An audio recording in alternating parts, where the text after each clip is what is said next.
limited to wool and linen, or are the laws of contamination also apply outside of leprosy?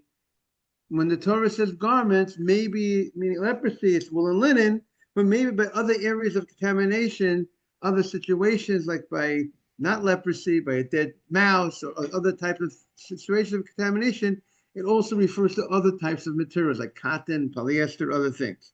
So that was a matter that we saw in the Gemara is different opinions, understanding that whether it does apply to other types of garments or not. But the Gemara is going to the opinion that says that other types of garments in other areas of contamination would be subject to contamination besides wool and linen. And when it comes to tzitzit, and it comes to tzitzit, let's see the language of the Gemara. In Tumah, and when it comes to tzitzit, this rabbi says tzitzit is only a garment made out of wool and linen is included in the word beged when it comes to tzitzit. And the Torah says, al kanfi bigdehem, the Torah says on the corner of your garment, what garment? According to Rabbi Yishmael, according to one opinion of according to Rabbi Yishmael, that garment has to be wool and linen. If it's not wool and linen, there is no obligation of tzitzit on a non-wool or non-linen garment. That is that opinion. Again, we saw Reuven disagrees. Reuven says even if it's not a wool garment, not a linen garment, there would be an obligation, a Torah obligation of tzitzit. And we said that that's a split between the Sfaradim and the Ashkenazim, that the Mechaber of Shulchan Aruch takes the opinion only wool or linen has the Torah obligation. Other types of things have a rabbinic obligation. And the Ashkenaz rabbi takes the opinion that all garments have a Torah obligation of tzitzit. Morning, Simon. So the Gemara wants to know, the same way you have the pasuk of O, beged, the extra word O includes other types of materials of garments regarding contamination. Why don't we say by tzitzit, we also have a pasuk which seems to be adding other types of things as well. Why? Because it says you put tzitzit on the four corners of your garment that you cover yourself with. And the Gemara's understanding that the mitzvah of tzitzit is not, if you have a garment that you don't cover yourself, you leave it in the drawer, there's no obligation of tzitzit.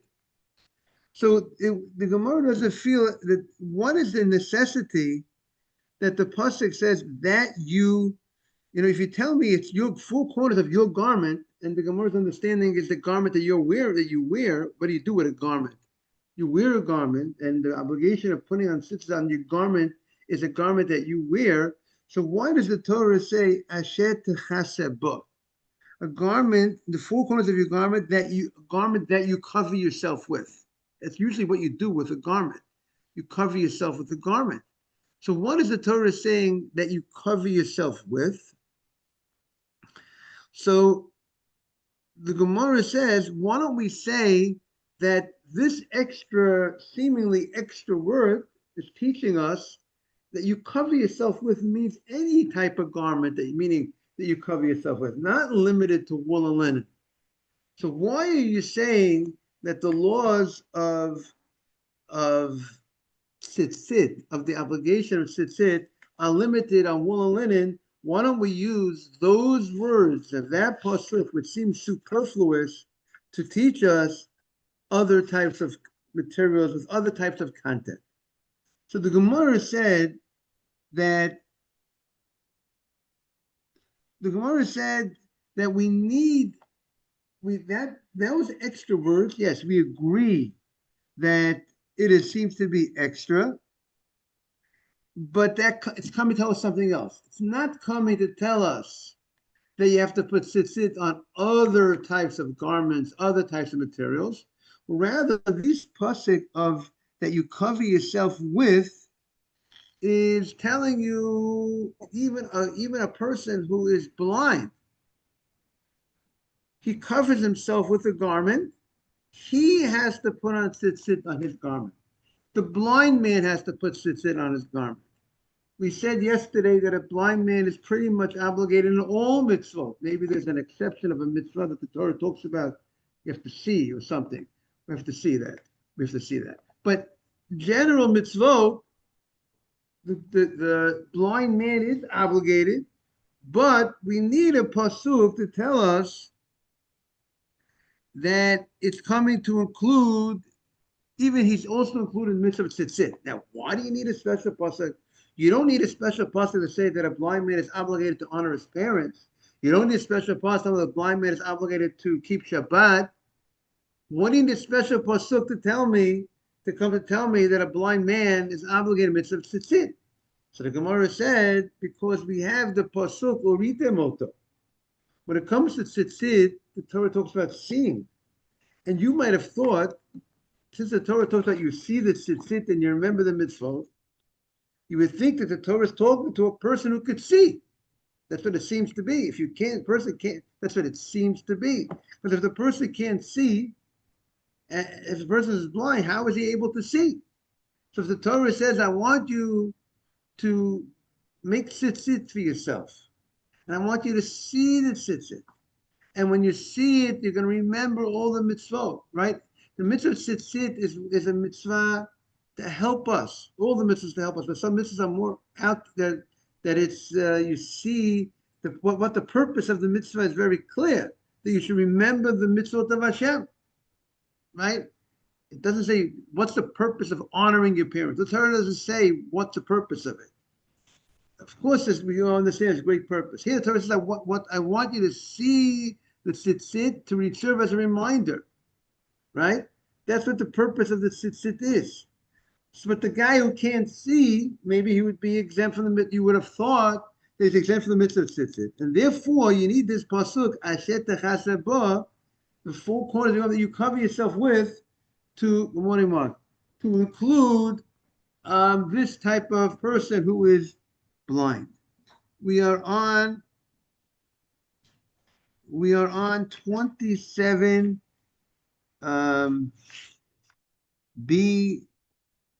B2, right? So on 27B2, or maybe we could start from 27B1. The bottom of 27B1 on the right corner, everyone got it? 27B1. That's coming to include the garment of a blind man.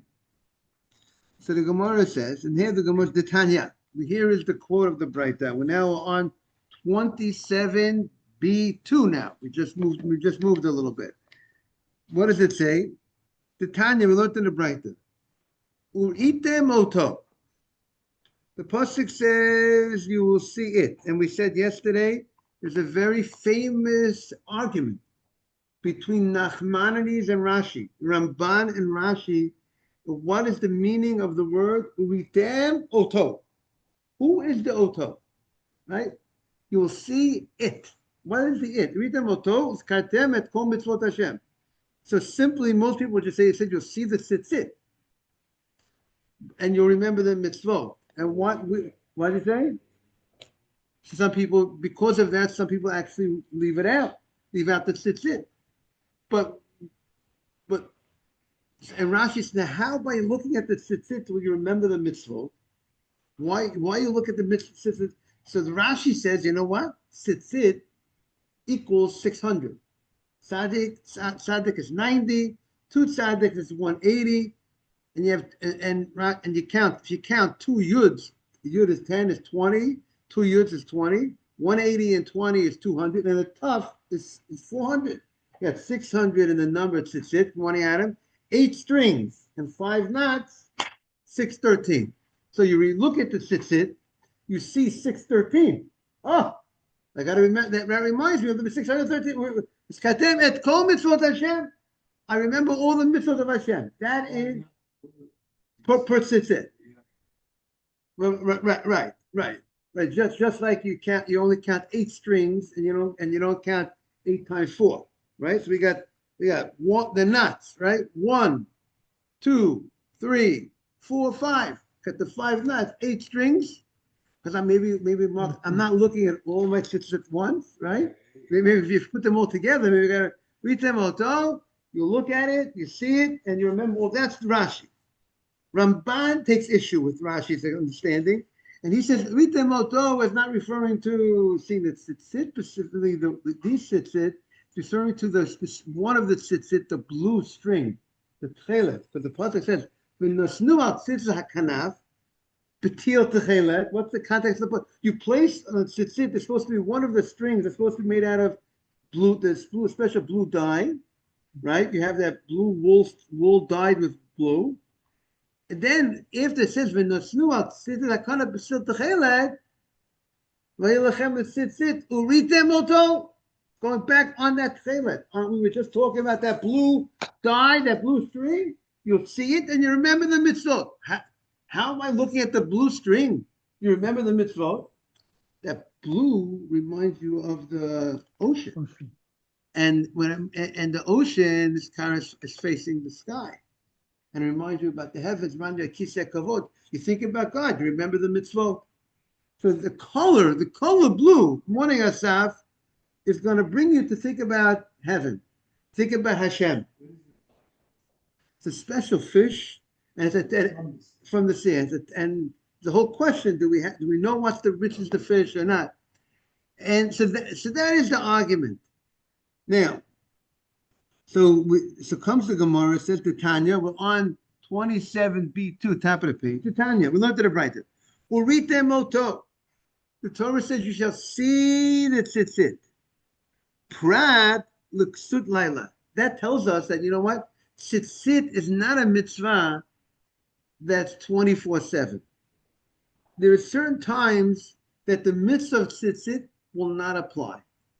But the fact that the Torah would say, make yourself tzitzit, then you would have said, I have to the mitzvah of tzitzit and wear them, whatever you wear, or make tzitzit on your garment. The mitzvah would have been always, the mitzvah constant, always, day and night. But the Torah and all types of garments, all types of garments that you wear day or night. However, the Torah says, I want you to see it. So now we're talking about a day garment. So the Rambam says it means daytime, not nighttime. You have to see, therefore there's no mitzvah tzitzit at night, according to Rambam. The Rosh says, the way the language of the Gemara sounds more like the Rosh a little bit. He says the Torah is saying when you see it means a garment that you wear by daytime. A night garment, a garment that type of garment, your pajamas or your night clothing, people have night clothing, that night clothing will not be subject to the mitzvah of tzitzit, even if you left that night clothing on by day, not because, and you don't really intend, it's not something you really mainly wear by day. You don't generally wear it by day. It's mainly worn for night. According to the Rosh, you don't have a mitzvah of tzitzit on that night garment, right? It's a garment, you have a night shirt. You wear at night. It's not made to night and day. That's, by the way, the Chafetz Chaim brings down, the Shulchan Aruch says, your blanket does not require tzitzit. Someone asked me the question, Rabbi, why don't you need tzitzit on your blanket? It's four-cornered. I don't know if all blankets are four-cornered, but why don't you need tzitzit? So one answer is, according to the Rosh, it's a night garment. The blanket, and it's not really made for use. It's not, even though you do wear it a little bit, the only thing is we do use it sometimes during the day a little bit, but it's made for night. You would identify it as a night. There's certain garments that are night and day garments. So then that the Rosh would say you're obligated to tzitzit. But it's mainly a night garment. It's identified as a night garment, the blanket. Say it again? Not when you use it. It's how it's identified. Right. According to the Rosh. Pajamas 4 quarters in the day, I don't need. According to the Rosh. If I put a blanket on the day, I don't need. According to the Rosh, because that's called a night garment. But the Rambam, Maimoni says it's not about the garment, it's about day or night. So according to the Rambam, they have the question: why wouldn't the blanket that you're wearing during the daytime that you have on you during the day? Why doesn't that blanket need to sit? The Shulchan Aruch says you don't need what? Listen, Shulchan Aruch says you don't need to put tzitzit on your blanket. The commentaries are trying to understand. He doesn't say, at least in the Shulchan Aruch, he doesn't say because why. So some want to say, according to the Rush, it's very good. It's mainly a night. It's identified as a night garment. Others say because the blanket is made to throw on top of you. You don't really wear. You don't wear you don't wrap yourself like like a towel. You wrap your body. So that's another approach that the Chofetz Chaim says that it's not something you throw on top of you. It's not called wearing. That's another approach. Not everyone's excited about that approach. And therefore he brings an opinion that someone says, you know what? Why don't you round off one of the corners? He brings such a. I never saw anybody round. Someone says, remember, you round off. I don't round off the corner of my blanket. The Shulchan Aruch says you don't need to. You don't need to do nothing with your blanket. You enjoy your blanket. You don't have to round off a corner. But if you want to be strict and round off a corner, I never heard it. My rabbis never told me such. I never heard of such a thing. But it's just interesting to think about. Now, getting back to our Gemara. So the Gemara says the Tanya. We learned in the Braita, 27b2 on the top. Urite moto.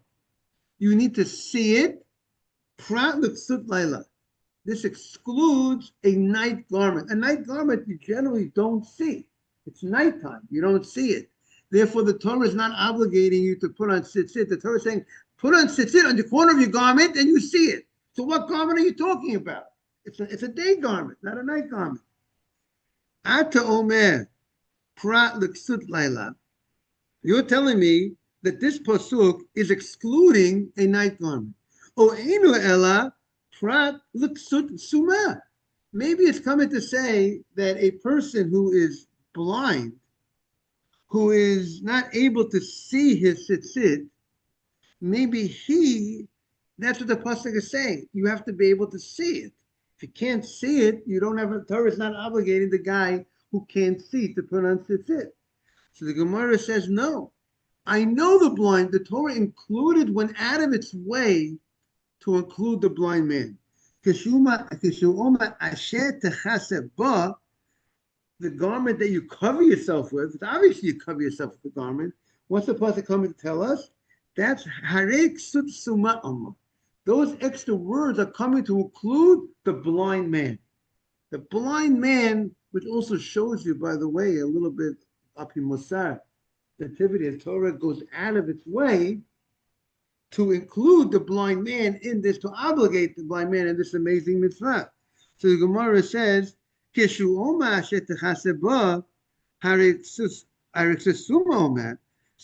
therefore the words that you cover yourself with is talking about including the blind man. So so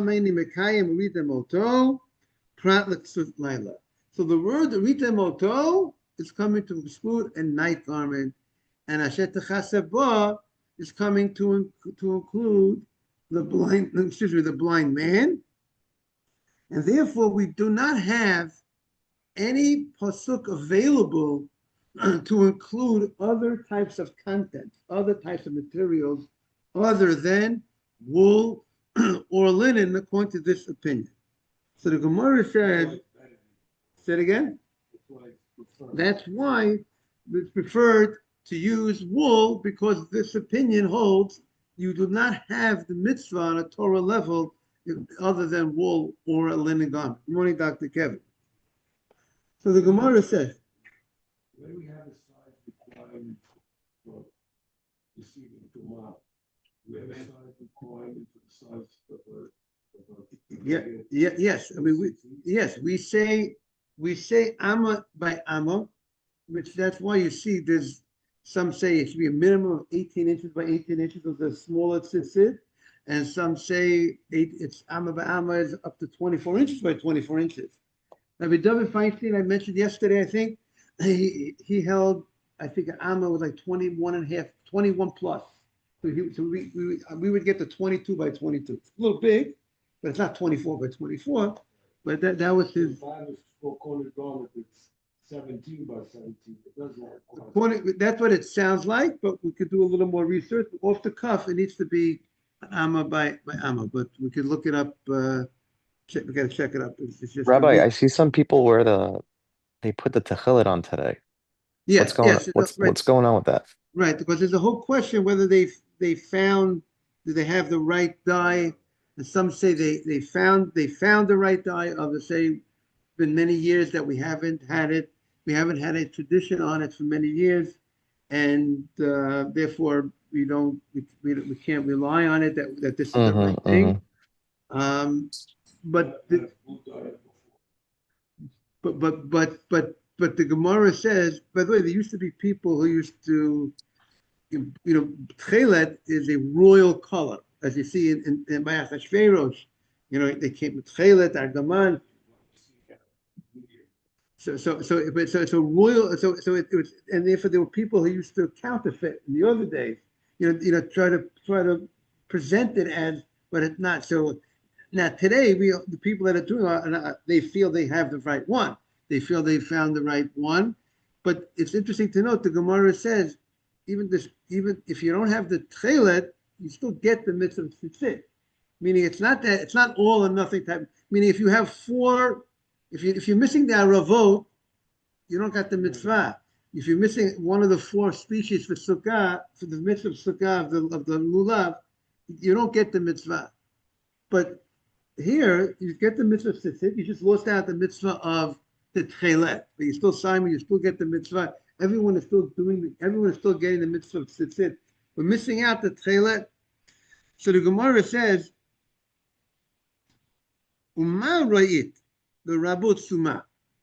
What compelled you to include a blind man, ulahotzi ksut laila, and to exclude the night garment? What the Gemara is now doing here is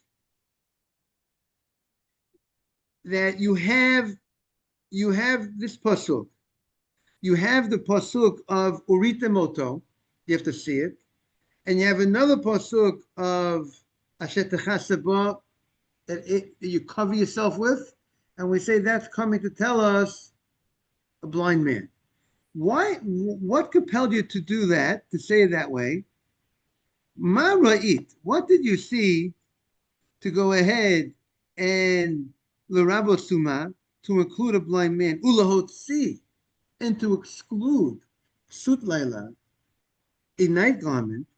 The Gemara says, Mar ba'ani ksutsuma. Why do I go ahead and include ksutsuma? Because, meaning, what's bothering the Gemara? It says the word uritem oto, right? It says in the word that you have to see it. And so the blind man doesn't see. So how do you explain the pasuk? You said urita moto means you have to see it, but not a night garment. A night garment you don't see. A blind man also doesn't see. So how does he fit into the pasuk of itemoto and you see it? He doesn't see. So how is he obligated in tzitzit? So how do you explain? The other persons. Oh, so that's what the Gemara says, like Mark says. So what does the Gemara say? I see yours. Right, exactly. So the Gemara says, Marbanik Sutsuma, I could go ahead and include the blind man from the Pasuk of Shechasaba, because I could also explain to seeing. Why is not a Kaddish Ritamoto? There are people, the other people, who are able to see. So therefore, he can see it himself, but other people see it, and therefore that is sufficient to be part of the mitzvah of tzitzit. And I will exclude a night garment, because the night garment, nobody sees it, not him and not other people. So the word urite moto, if I have to translate it, it's excluding something. It's more logical to exclude a night garment, which nobody could see, than a blind person's garment, which other people could see. So the Gemara says, but what? But why can't I take the word ashet techasaba? Why do I need to include the blind man in that extra word of the pasuk that you cover yourself with? Why don't we say that you cover yourself with is coming to include other types of materials, which, the blind man is a very specific situation. The Torah generally talks in broad terms. So why don't you say that the word asher techaseh ba that you cover yourself with is coming to include not only wool or linen, other types of materials. Ve'ema l'rabot shar begodim. Maybe we should say it's coming to include other garments when it says asher techaseh ba, and then urite moto, and we'll use the urite moto to exclude a blind man that he can't see. So the Gemara says, Mistavra, it is logical. Koi b'tzemeh upishtim, the pasuk. When the Torah is talking about semeh upishtim, the Torah says that tzitzit.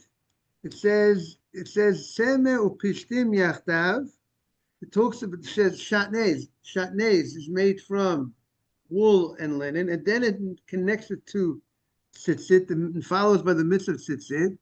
So, and then it says that tzitzit, and I'm including something, right? Torah is talking about wool and linen, right? Gemara said the fact that the Torah connected the mitzvah of shatnez to the mitzvah of shatnez to the mitzvah of tzitzit. So he was saying that tzitzit is specifically talking about wool and linen. And when the Torah is talking about wool and linen by the tzitzit, it goes ahead and it adds. It says ashet. It has an addition, but I'm coming to add something also. It's always wool. Wool, right? Wool or linen. Right, correct. Torah right, but there's also a drasha that we say, even though that's true what Mark said, that when the Torah is talking about tzitzit, it's talking about a wool garment or a linen garment, not a wool and linen garment. But there's also a teaching that we learn out by the fact that the Torah connects tzitzit to shatnez, that the obligation of tzitzit, let's say the Torah has the obligation to have a petil techelet, a wool string with a dye with a wool string with a blue dye.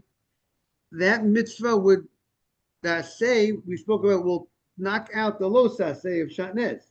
That means even if technically you're allowed to on a Torah level, you could. We don't do that on a Torah level. You by daytime, when there is the mitzvah of tzitzit, let's say according to you, then you have the right to technically to have a wool string in a linen garment, but we don't do that because we have. If there is linen tzitzit, it has to. It will be any linen. They were not allowed to. They're not allowed to have a wool string on a linen garment. According to this, right? It would knock it out at the Torah level. Yes. So the Gemara says, if we're talking about wool and linen, so the Gemara says,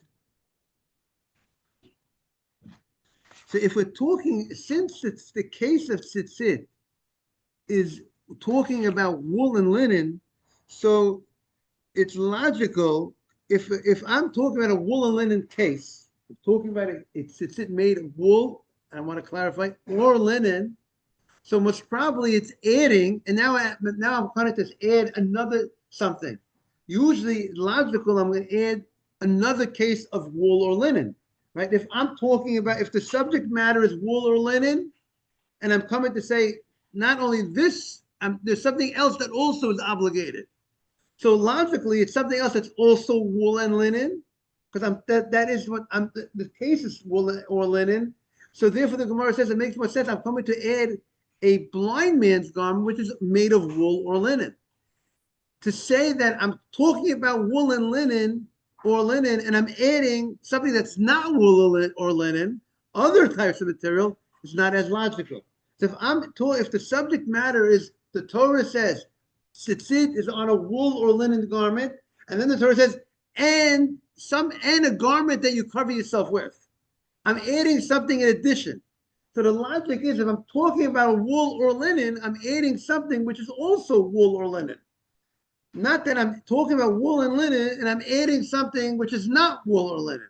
Therefore, the Gemara would rather say that I'm adding the blind man's wool or linen garment than to come to say I'm adding all different types of garments, which is not wool or linen. That's what the Gemara says.